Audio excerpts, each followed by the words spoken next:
Sponsored by खाता book. Business हुआ easy.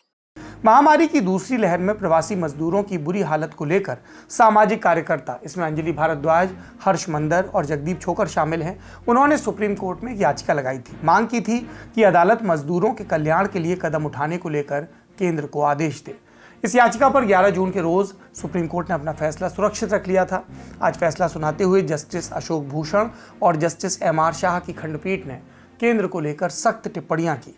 अदालत ने कहा कि जब असंगठित क्षेत्र के मजदूर पंजीयन के साथ साथ केंद्र और राज्यों द्वारा चलाई गई योजनाओं से मिलने वाले फायदे के इंतजार में हैं, केंद्रीय श्रम मंत्रालय लेबर मिनिस्ट्री उदासीनता और ढुलमुल रवैया दिखा रहा है।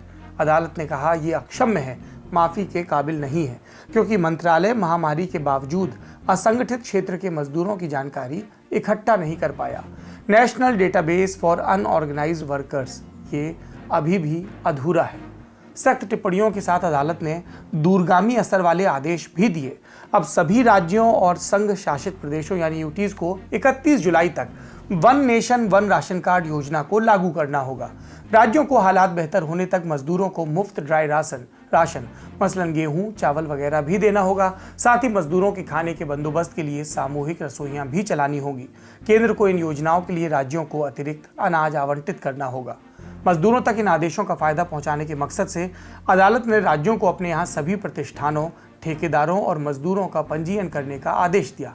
इन सब की जानकारी inter state migration workman regulation of employment and conditions of service act 1979 के तहत दर्ज करनी होगी। ये कानून एक राज्य से दूसरे राज्य में जाकर काम करने वाले मजदूरों की सेवा शर्तों को तय करता है। अदालत इससे पहले पंजीकरण की धीमी रफ्तार पर नाराजगी जाहिर कर चुकी है और इसके लिए सरकार को 31 जुलाई तक पोर्टल बनाकर काम शुरू कर देना होगा। अब आते हैं one nation one ration card योजना पर। नाम से जाहिर है, एक ही राशन कार्ड पर देश के किसी भी हिस्से में राशन लिया जा सकता है। इसके लिए नेशनल फूड सिक्योरिटी एक्ट 2013 के तहत राशन कार्ड को पोर्टेबल बना दिया गया है। पहले की व्यवस्था में पात्र व्यक्ति सिर्फ अपने इलाके की राशन दुकान से ही, जहाँ पे उसका राशन कार्ड बना है, जो उसका अमूमन स्थायी पता होता है, वहाँ से ही राशन ले पाता था। इससे प्रवासी मजदूरों को बहुत तकलीफ होती थी, क्योंकि वो अपने स्थायी पते से दूर काम करते हुए इसका लाभ नहीं ले पाते थे। One nation one ration card scheme का संबंध सिर्फ मजदूरों के कल्याण से ही नहीं है। इसे लेकर राजनीति भी बहुत हुई, खासकर दिल्ली में अरविंद केजरीवाल सरकार राशन की डोर स्टेप डिलीवरी शुरू करना चाहती है, जिसकी फाइल लेफ्टिनेंट गवर्नर के दफ्तर में अटकी है। केंद्र की तरफ से तर्क दिया गया कि national food security act ration की डोर स्टेप डिलीवरी की इजाजत नहीं देता, तो दिल्ली सरकार one nation one ration card को ही लागू कर दे। जब इस मामले का अदालत में जिक्र हुआ, तब केंद्र के वकील तुषार मेहता ने कहा था, दिल्ली उन 4 राज्यों में से एक है जहां one nation one ration card लागू नहीं है।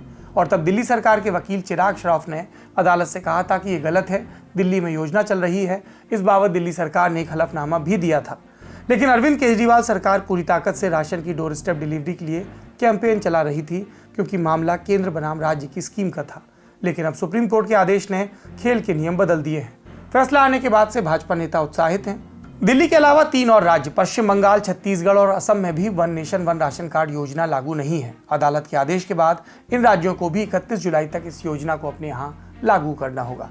सरकार का बढ़िया फैसला और कोर्ट का सही दखल।